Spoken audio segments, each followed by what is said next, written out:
Hi friends. Vichitra வந்து வெளியே போயிட்டாங்க. எவிக்ஷன் ஆகி போயிட்டாங்க. ஆனால் இது யாருமே எதிர்பார்க்காத எவிக்ஷனு. இது எல்லாமே சொல்கிறது அன்ஃபேர் தான் சொல்லிகிட்ருக்காங்க. ஸோ நம்ம மக்கள் ஒன்று ஓட்டு போட்டு போடுவாங்க. ஆனால் வந்து அவங்க ஒன்று பிளான் பண்ணி வச்சுருப்பாங்க. நம்ம ஆல்ரெடி சொல்கிறது தான். ஸோ அப்படி தான் இப்பயும் வெளியே போயிருக்காங்க.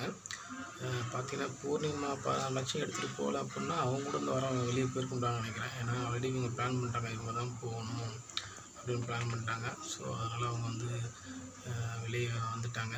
ஸோ இது வந்து அன்ஃபேர் எவிக்ஷன் எல்லாமே சொல்கிறாங்க. ஏன்னா இது வந்து கமல் சார் வந்து அரசியல் இருக்கார். அவர் மட்டும் ஓட்டு போகிறது வந்து எல்லாம் போடுங்க, நல்லவங்களுக்கு போடுங்கன்னு சொல்கிறாரு. ஆனால் இதில் வந்து பார்த்திங்கன்னா மக்கள் ஓட்டே இவங்க அதிகம் பண்ணுறாங்க. ஆனால் இது அரசியலில் மட்டும் அவர் சொல்லுவார், இதுமாதிரி ஓட்டு நல்லவங்களுக்கு ஓட்டு போடுங்க எல்லாமே வந்து அப்படின்னு சொல்லுவார்.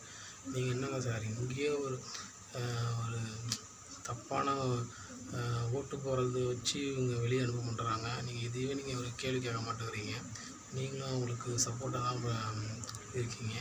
ஸோ நம்ம சம்பளம் வாங்கிட்டோம் அப்படின்னா வந்துட்டு கேட்கக்கூடாதா என்ன? அப்படிலாம் ஒன்றும் கிடையாதுல்ல. நீங்களே உங்களுக்கே தெரியும், நீங்களும் வந்துட்டு அந்த மாயா குரூப் தான் சப்போர்ட் பண்ணிகிட்ருக்கீங்க.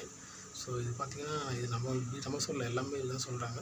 ஸோ இது பார்க்கும்போது அன்ஃபேர் எவிக்ஷனு அப்படின்னு தான் எல்லாமே சொல்கிறாங்க. பார்க்கலாம் அவங்க யார் ஜெயிக்க வைக்க போகிறாங்கன்னு பார்க்கலாம். ஆனால் இவங்க விசித்திரா மேலேயே கொஞ்சம் சில பல தப்புகள்லாம் இருக்குது. ஸோ அதையும் பார்ப்போம். நம்ம அடுத்த வீடியோவில் அதை பற்றி நம்ம பேசலாம்.